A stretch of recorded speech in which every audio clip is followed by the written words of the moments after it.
Hello viewers, এই কি বললেন বাড়ির শখ? তামান্নাকে প্রশংসার ভাষায় আর আমাদের গালাগালি দেয়। দেশের শোবিজ অঙ্গনের অন্যতম পরিচিত মুখ অভিনেত্রী বারিশা হক।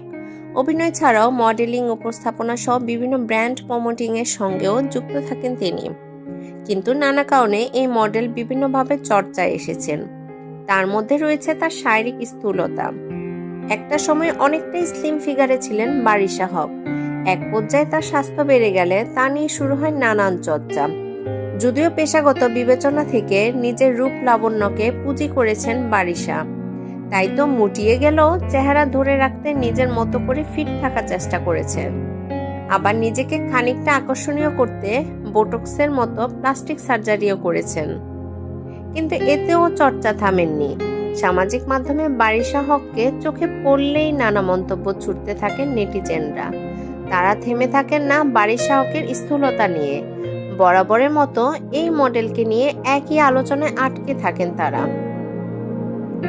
বিষয়টি নিয়ে এতদিন বেশ উদ্বেগের মাঝেই ছিলেন বারিশা হক। শুধু তাই নয়, অভিনেত্রীর মনে বাঁধতে থাকে নানান আক্ষেপও। তা অবশ্য অনুমান করা গেল অভিনেত্রীর সাম্প্রতিক ফেসবুক পোস্ট থেকে। বারিশা হক সেই পোস্টের মাধ্যমে বোঝাতে চাইলেন, বাইরের দেশে তারকারা মুটিয়ে গেলেও প্রশংসায় ভাসে, আর আমরা বাঙালি বলি গালি খাই। সেই পোস্টে বলিউড অভিনেত্রী তামান্না ভাটিয়ার কিছু ছবি ভাগ করে নেন বারিশা।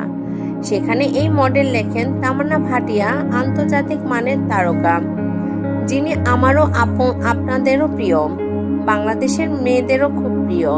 সে কিন্তু জিরো ফিগারের নয়, বরং তার শরীরের মেদ নিয়েও স্টেজে আকর্ষণীয় পোশাকে সবাইকে মুগ্ধ করে তার প্রতিভায়। আক্ষেপ জানিয়ে বারিশা আরও লেখেন, তাকে আমাদের দেশের মেয়েরা খুব প্রশংসায় ভাসিয়ে দেয়। সেই প্রশংসা পাওয়ারই যোগ্য, তবে আমরা নই, কারণ আমরা অকর্ম। আমরা সকল গালাগালি পাওয়ার যোগ্য, কারণ আমরা বলিউড নই, আমরা শ্যাম বাঙালি, ভালোবাসি সবাইকে। 2008 সালে বিটিভিতে কুইজ শোয়ে এবং বিতর্কে অংশ নেন বারিশা। বুলবুল ললিত কলা একাডেমি থেকে ক্লাসিক্যাল নৃত্যের দীক্ষা নেন। এভাবেই শোবিজ অঙ্গনে শুরু হয় তার যাত্রা। অল্প দিনের পথ চলায় নৃত্য উপস্থাপনার পাশাপাশি বেশ কিছু নাটকেও অভিনয় করেছেন তিনি। যদিও বা এখন বাংলাদেশের বিভিন্ন প্রতিষ্ঠানে ব্যান্ড প্রমোশনের কাজ নিয়ে ব্যস্ত বারিশা হক। ধন্যবাদ। যদি আমার ভিডিওটি আপনাদের ভালো লেগে থাকে তাহলে অবশ্যই একটা লাইক, কমেন্ট এবং শেয়ার করে পাশে থাকবেন। আর হ্যাঁ, আমার চ্যানেলটি সাবস্ক্রাইব এবং বেল বাটনে চাপ দিতে অবশ্যই ভুলবেন না।